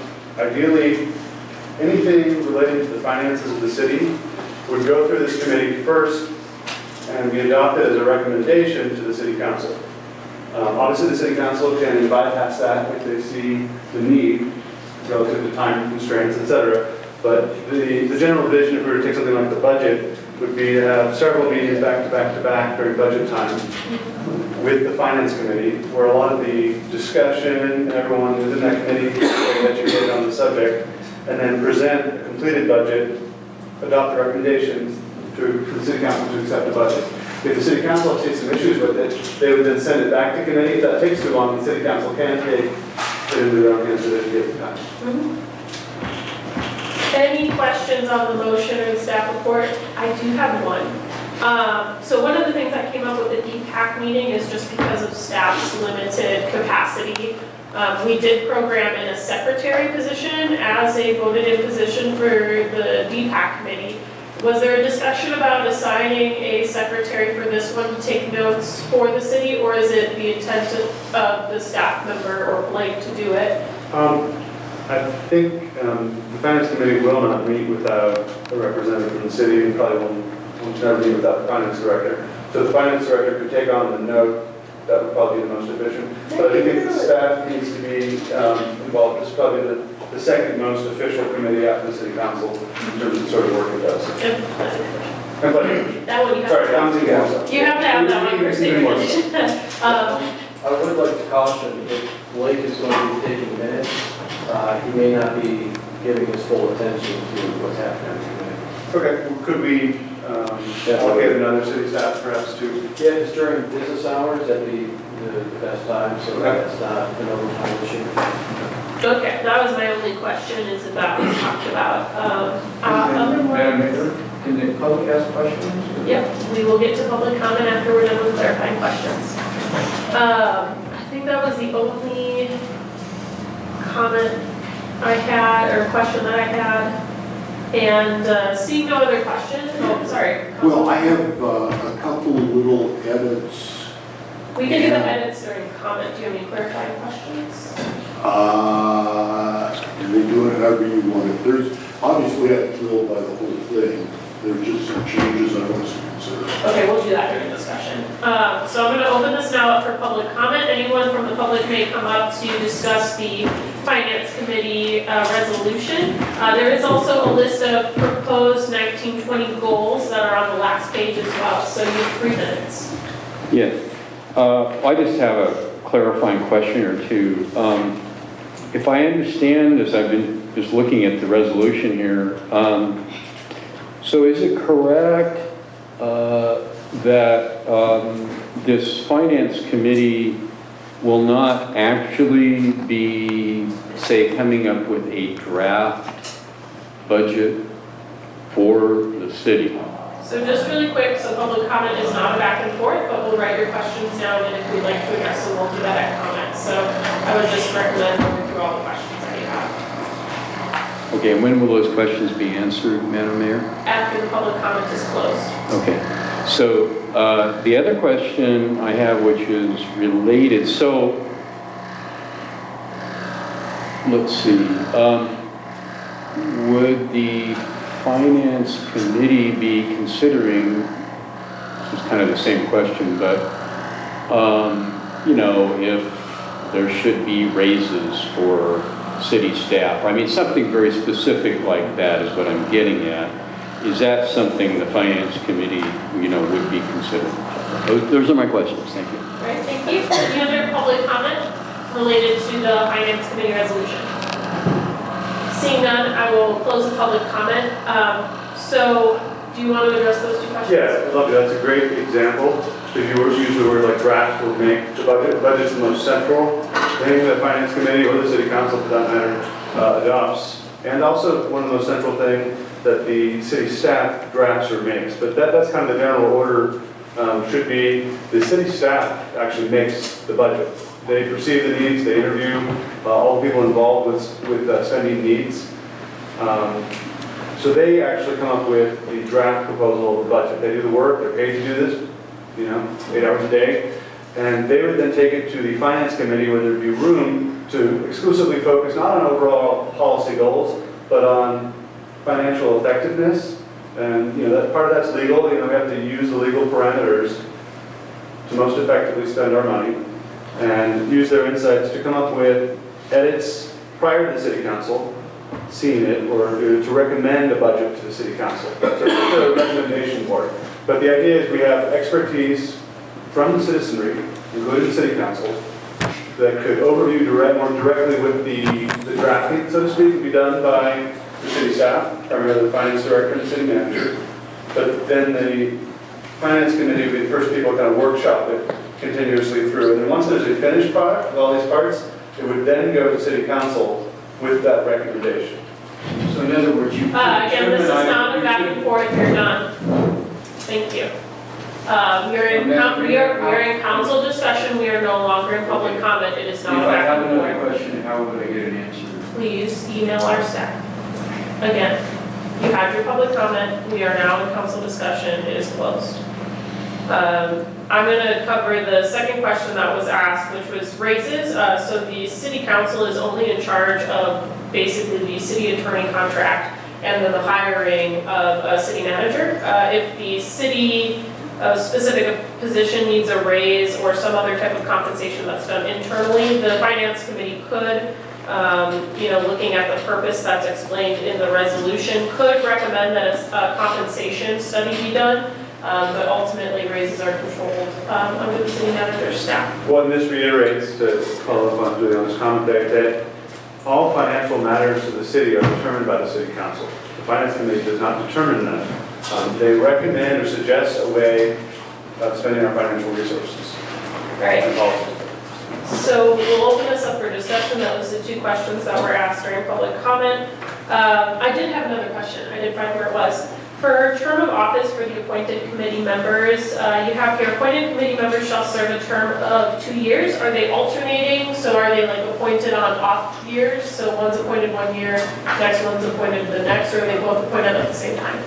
That would be a very good idea to alternate them, I believe. Okay. We could adopt one this year and the next year, or, and the way how it's designed, we have a quorum with just the city treasurer and 2 city councilors. So the idea is to wait until qualified individuals who can really assist with this great task can come and help us with that. We don't have people, in worst case scenario, we can run it with 3, but the idea is not to immediately go out and find a bunch of people to fill it, but to wait until we have the key people who can really assist us in this delicate and very, very important matter. Okay. You could appoint them at the same time, one would just be appointed 2 years, for 1 week or 1 year. or 3 years, 2 years. Yeah, okay. I was just curious about that. So I'll now open this up for discussion. I know, Peter, you had a couple of friendly amendments to the resolution. I'll let you start off here. Well, and of course, as we're congratulating one another, I took the first cut of the resolution, pretty much borrowing as a template, which you borrowed from the city of Mount Shasta, and it's a good template. On 4 goals, I would favor the goals of the Finance Committee provide timely recommendations to the City Council and support for the city. I would strike financial managers and simply put staff, which would embrace from the city manager to the clerk. So Do I need to make a motion? So I actually was just going to clarify that. Am I interpreting this as a motion to amend? Yes. Okay, so that's the first one. You want to move on to the next ones? The next one, number 5, qualifications, and I've actually heard from several citizens saying, I'd like to be part of the Finance Committee, but I don't have 3 or more years in finance law or accounting. I don't think we need to set the bar that high for the citizen members. So I would strike no less than 3 years of, and simply put relevant experience in finance, law, accounting, and I would add business. I kind of have a feeling that on the other side of that particular issue, just because we are looking for the most qualified people to provide particular specific advice, so I would think having a background in some form of accounting would be something that we would want, rather than just have it be somebody who wants to say we should spend less or spend more. Well, how about if we just say finance experience? Well, I think And then weigh our that's what scales. I believe the intended amendment as proposed right now is and relevant experience. Yeah, And and it just takes out the 3-year Right. limit. Yeah, I think I'm in favor of using this finance committee with its interaction with the public will be a very good forum for the public to stay involved in the finances of the city. For the actual committee members, they'll be voting on recommendations. My hope for it would be to get higher qualified people than perhaps are even on city council relative to the subject matter. And perhaps to not even include those members unless we do find these highly qualified people. In other words, to have a real support system with expertise, if we can develop this, for our city finance staff and our city manager in general. So I'm in favor of including qualifications and certainly not adding business. I think it does need to be, So to bring us back, finance law would probably be the 2. so to bring us back to the string of what's going on, there is a motion being made. There hasn't been a second yet, so we haven't started discussion on that. Did you have any other amendments as part of the motion? Number 14, the chair of the finance committee shall make quarterly reports, blah, blah, and I wrote this, but in hindsight, we do have expert staff. We've got a city treasurer, we've got a finance director, a city manager, so I don't see Councilmember Bryant making his own report apart from what our treasurer and city staff are doing.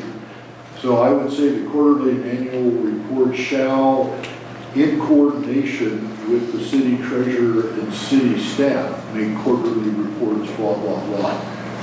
Yeah. I kind of view this as a no less than. I think it's going to be more like included within each committee report, each meeting. I mean, since we've never met, we don't really know what we're talking about. Yeah, exactly. But my notion is, if I get this right, Pete, we're gonna get a report from here, we're gonna get a report from Mario, we don't need a report from the chair. Well, we need, because there's two council members, we are oversight, but it seems like we're gonna be working off the same numbers and the same problems. I mean, because the chair will always be a member of the council, the access to that information will be there fairly constantly. So, yeah, so reading what the, thank you. Reading Peter's written amendment, he's looking to amend in after the committee, so the chair of the finance committee, and then what he would like to add in coordination with the treasurer and finance director, and that's all you want to add. Okay.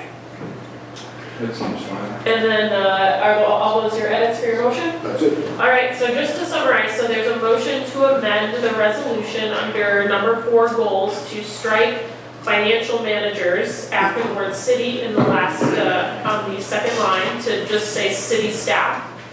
Under number 5, there's, part of the amendment is to strike and no less than 3 years of experience and amend in, and relevant experience in finance, law, accounting, and amend in business. So then the qualifications would read as a whole, committee members shall be residents and registered voters within the city of Dunsmuir or its sphere of influence and have relative experience in finance, law, accounting, or business. I said relevant, but if you like relative, I don't care. Oh, sorry, I'm very congested, I understand. so I don't even know what I'm saying. I thought I heard you say relevant. Okay, I have it written down as relevant. I apologize. And then 14. And then number 14 to add in coordination with treasurer and finance director after the chair of the finance committee. So is there a second to the motion? Well, real quick, can I move to separate the various edits? So you can discuss that with Peter, yeah. Yeah, could we remove 5 for further discussion and then have a motion on the other edits? Sure. All right, then the motion has been amended. The motion to amend has been amended to not address number 5. And So- sounds like you're okay with that friendly amendment to your amendment, so now there's a motion. I You will will second. make a motion to approve it with the changes to 4, staff. The changes to 14 in coordination with treasurer and staff. Okay, so you're seconding. I'm seconding 2 out of 3. Let's do that one first. And could we add alternating years into 7? We were kind of already did. Okay, we'll get to that one. Let's start with Peter's first. All right, there's been a second to Peter's motion to amend number 4 and number 14 as previously discussed. Let's go ahead and do 7, so we only got one thing, alternating years on 7. Okay, are you okay with amending in the word? I do not care. Okay. All right, Now we've got 5. there's been a motion to amend, the motion to amend. Yeah. All right, so we've added number 7, appointed committee member, we are amending number 7 to read, appointed committee members shall serve for a term of alternating 2 years. Is that how that is supposed to read in English? I don't know anymore. I put in 2 years in alternation. Okay. Well, yeah, the gist of it is there right now. So, Okay, so the motion to amend, which has been seconded by Councilmember Keisler, is the amendment to change financial managers to staff in number 4, to add alternating 2-year terms to number 7, and to add in coordination with treasurer and finance director to number 14. Is there any further discussion on this motion? Okay. All those in favor of approving the motion to amend as previously read, please signify by saying aye. Aye. Opposed? Abstentions? It is amended.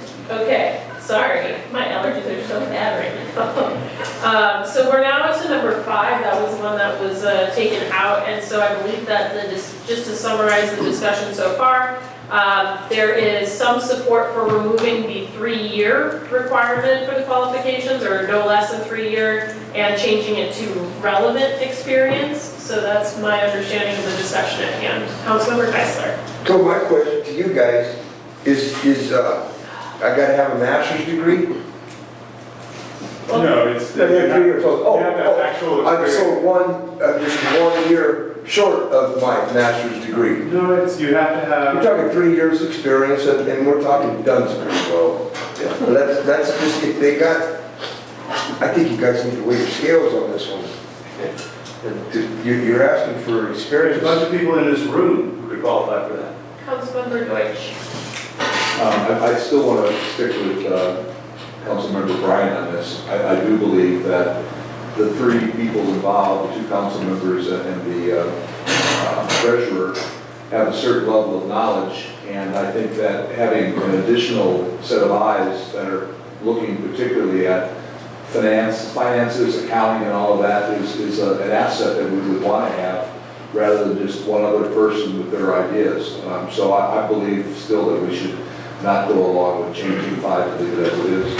And all we can do is see who shows up. Councilmember Art. I will make an argument as someone who spent his life in government on behalf of the city manager and the finance director. The last person I want on the committee is someone that says, I got more degrees than our finance director and our city manager. I know more than they do.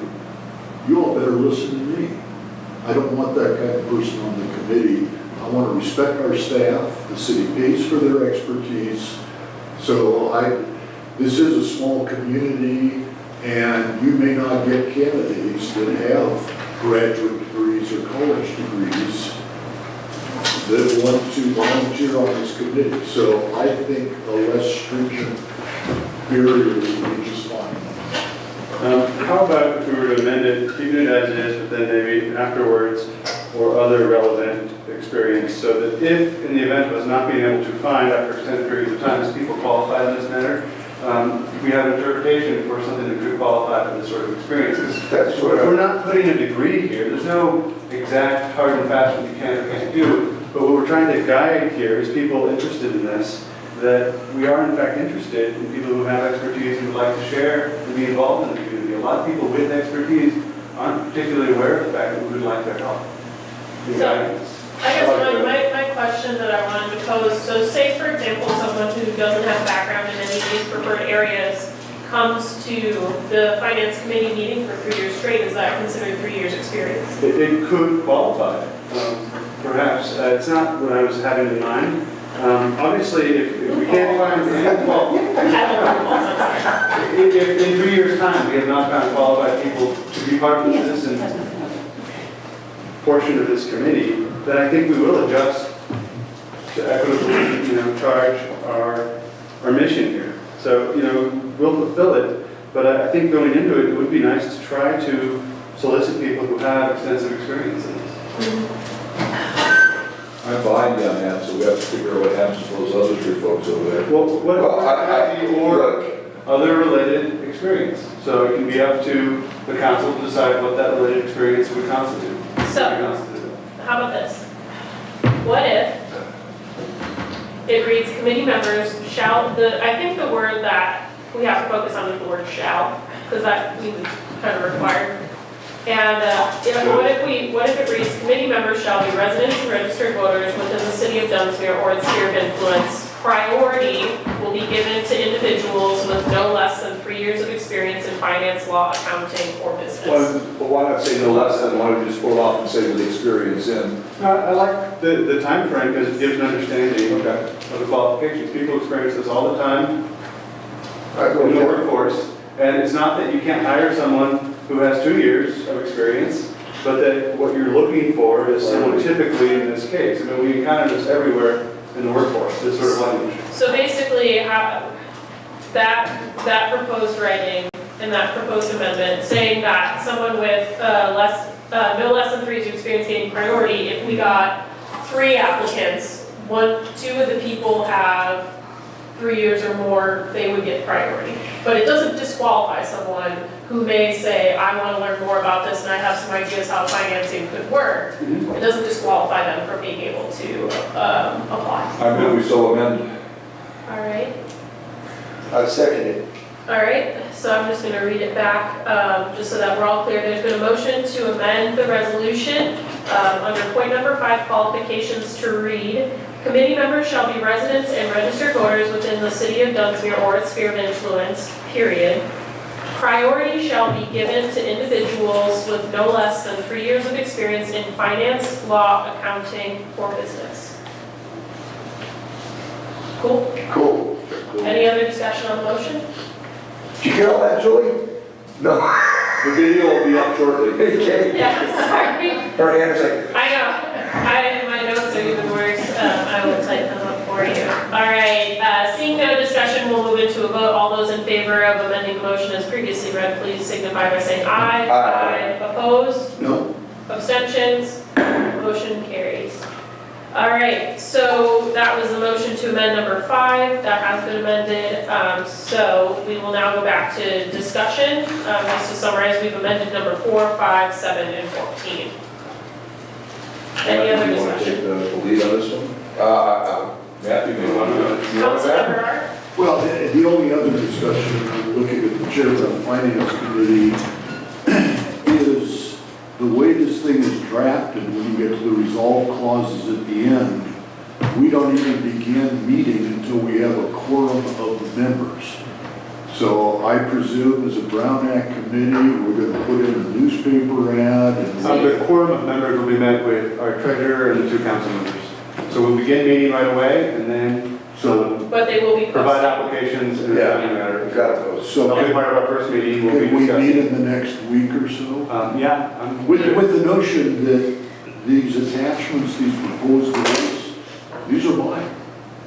They're not the community's, they're not yours, they're not the staff's.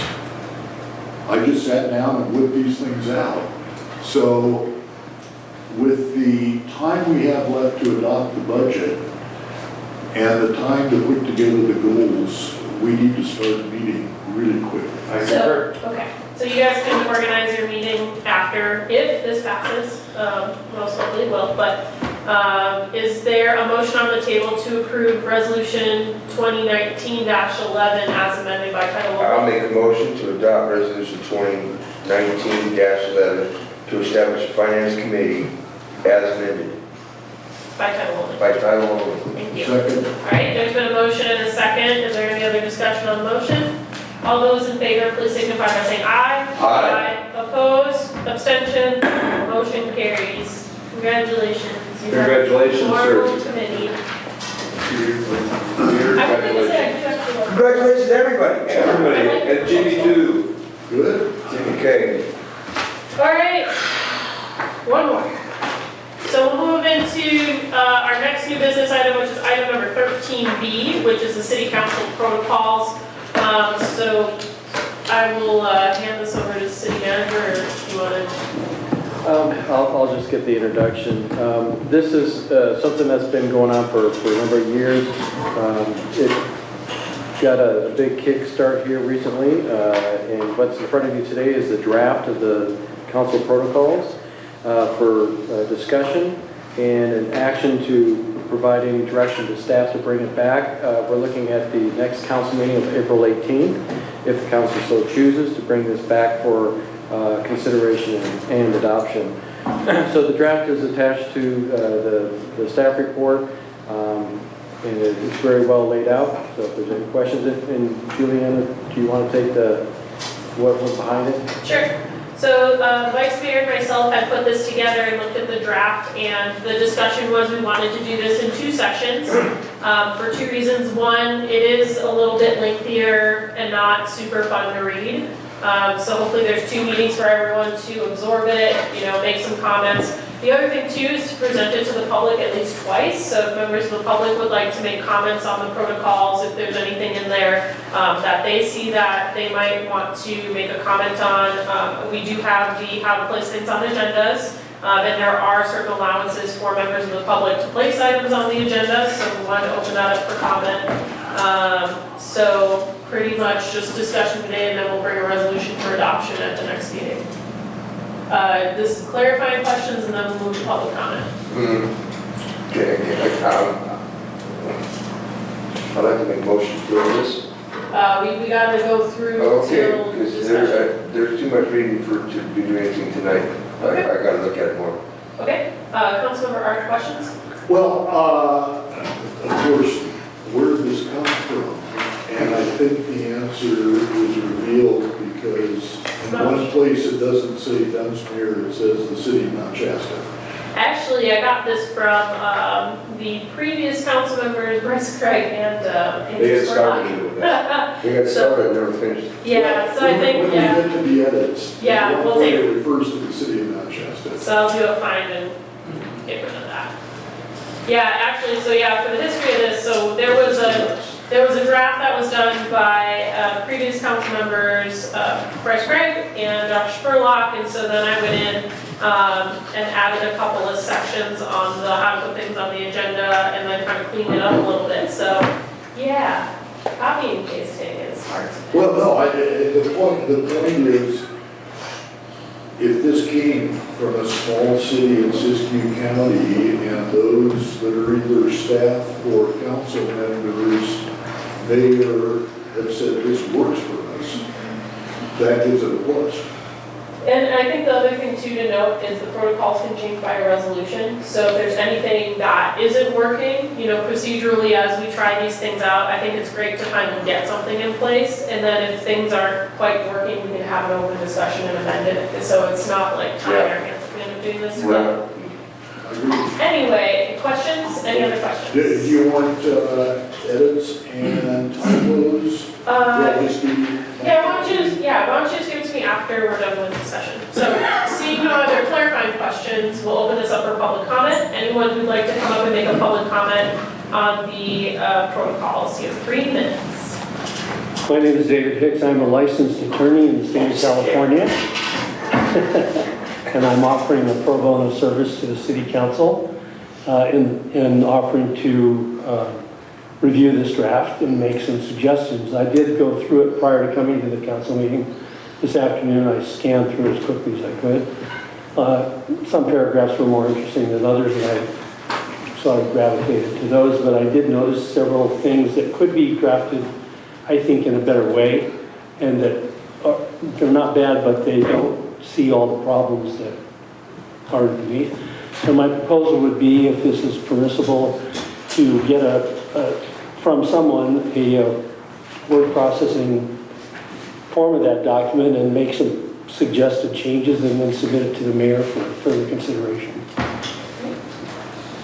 So if I could get a word processing Word or Word Perfect version, that would be great. Okay. And you could send it to me at dhcases@aol.com. Okay. Thank you. Thank you. Thanks, Dave. Is there any other public comment related to the city council protocols? Seeing none, we will now move into discussion. So you will get some more time to look at this. I will email Mr. Hicks a Word document copy. If anyone else from the general public who would like a Word doc copy, just let me know. I have a Word doc copy. And then if you just want to give me any typos or anything you saw, I can take those and amalgamate it. I have something I'd like to bring up. I noticed it before, ever since I've been involved with this city council, there's always been this tension between the term vice mayor and mayor pro tem. And I know it goes back and forth, so I think we should kind of look at that and say, do we want to go with what I think a lot of the other cities are using as mayor pro tem instead of vice mayor? I know it's a small. Yeah, when I went through, frankly, I mean, tomato, tomato. Yeah, I know, it is kind of that way.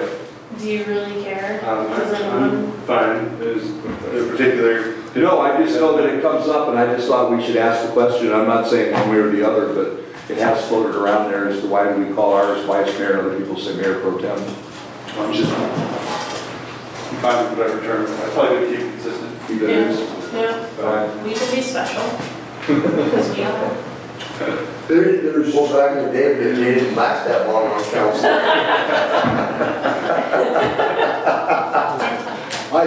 obviously, there's some tension around getting items on the agenda. Correct. And what I love about this is if I can get the support of a second council member, I can get something on the agenda. Correct. More importantly, if a member of the public wants to get something on the agenda, there's protocols in here for a member of the public to get something on the agenda. That's pretty cool. And they should be very thorough. The other thing I like is we go back to the rotating, it's not just the mayor and the city manager that decide the agenda. The mayor gets another council member on a rotating basis. There's nothing in here that says how that works. but that's an important feature. But is this going to be 4 months at a time, 6 months at a time, a year at a time? And if I'm not the second council member on agenda issues, can I come to the meeting where agenda issues get determined? Nope, because then we'd have 3 out of the 5 lists. The other thing that, for Attorney Hicks, there is a paragraph, it's my page 11, although the pages aren't numbered, contact with commissions, boards, and committees. It says members of the city council should not attempt to influence nor publicly criticize commission, board, or committee recommendations of bodies under the council's jurisdiction prior to the submission to the whole council, nor to influence or lobby, blah, blah, blah. Does that mean I can't go to the planning commission? That's what that means, sir. It means that you can go as a private citizen. So I just go up and say, I'm not council member Arth, I'm citizen Arth. Correct. Very good. Everyone is still free to attend any public meeting that they want as a member of the public. So But they can't speak though, is my understanding. you can. As a member of the public, you can. It's typically not advised because you don't want people falling into an ethics dispute about influencing people. But for example, if planning commission is talking about dog house. Sorry, yeah, well, that's a whole other issue. So for example, if they were talking about the animal control ordinance, I have 2 dogs, I have experiences that I've had in the city, I could come up and say, as a personal citizen who has dogs, who have had issues with dogs being loose, attacking my dogs, I can make that statement. What this says is that I can't come up and say, my name is Mayor Lucchese, and I'm very supportive of making sure all dogs have, prong collars or something like that, like something ridiculous. But anyway, I can't do that. But I can still share my personal experience, I can still share my personal opinion, but I would definitely urge Councilmember Arth, when you do go up, this is my personal viewpoint, this is not my viewpoint as a council member, and I do not represent the council as a whole at this moment. You may do that. And I would hope that everybody would see it and vote this way. Those kind of things, you can't put your opinion to try and convince or intimidate any of the other, wherever you're at, to see things your way. That's the one thing that they taught. Yeah, I remember when Chris Rainey scolded me for going to planning commission, and I looked, and he was right. And that's what they taught me at that ethics training. They said, you can, but it's not ethical. And everything I've always tried to keep was that ethical, because man, you get in trouble. So, but that's... Well, I think it's pretty safe to attend, but anytime you open your mouth to express something, you do really open up the possibility of being interpreted as influence, whether it's very substantive or not. Excuse me, as a planning. Sorry, we'll open up public comment soon. Okay, thank you. But I'd like to remind people of our very first meeting with this city council. We had our city attorney here, and he was drawing our attention to the council acts in different capacities, sometimes often as a legislative body, and other times as a judiciary, just for like 2 basic functions, and that the manner in which you can have conflict of interest arise from your opinion being stated prior to a judiciary decision is a little bit more fraught than the legislative. So if it's like a special use permit, you really don't want anyone to have a public knowledge of your opinion until you've heard reasonable arguments from both cases. Yeah, in the case of the CUP, the reason being for that too is that if anyone appeals that CUP, it comes to us. And if you've already gone on the record saying, I'm cool with this CUP, someone can come to the appeal and It's winning the votes before it's a biased vote. Yeah. So, actually, I apologize. We already had public comment on this item, but we're going to bring it back at the next meeting. And so if you do have a point. I know. We gotta be fair to everybody as a public, I'm sorry, but we will take questions over email or anything like that. Sorry, we had already had public comment for tonight, but we will have another one at the next meeting. Was there anything else, Councilmember Arth? Well, the only, you'll see gratuitous comment in the margin when I hand this over, we've talked in our ethics training about Rosenberg's Rules of Order. And I guess the question to the staff is, do we have copies of this book or document? I think we have a couple at the City Hall. I would recommend we order like 10 of them, if they're not too expensive. Actually, they have an online one that's a couple of pages, that's like the cheat sheet one. I would simply like the chairs of all of our committees as we go to work. This tells citizens, including us, you gotta do this, you can't do that, procedure, if we don't even give them Rosenberg's Rules of Order that they're supposed to be familiar with, that's kind of silly. Yeah, it might be a good idea to have a couple of copies available here, or new copies to understand what's going on. That might be a wise thing. Yeah, I think there'd be unanimous support if city staff could give us the little, it's like the pages, the cheat sheet one, I'm sure that would be lovely. Or maybe just have one posted in this room. Yeah, that'd be nice, actually, that's a good idea, less paper. All right, is there any other discussion for tonight, since we will be tabling this for tonight, and then we'll bring it back at the next meeting? Do you want to make a motion formally? I'd like to make a motion that we table this and bring it back at the next meeting. All right, is there a second? Second? All right, there's been a motion to table to the next meeting in a second. Any other discussion on the topic? All right, the only thing I'll remind everybody is if you have any edits, typos, things like that, I'll take a paper copy or you can email me as well. Do that. But anyway, we'll move into a vote. All those in favor of tabling the city council protocols to the next April meeting, please signify by saying aye. Aye. Opposed? Abstentions? Motion carries. Moving on to item number 14, which is adjournment. So we will adjourn for tonight if there's no dissent. Seeing none? I'll make a motion to adjourn. Right, second? Second? All those in favor of adjourning, please signify by saying aye. Hell yeah. Opposed? Abstention? Motion carries. We are adjourned.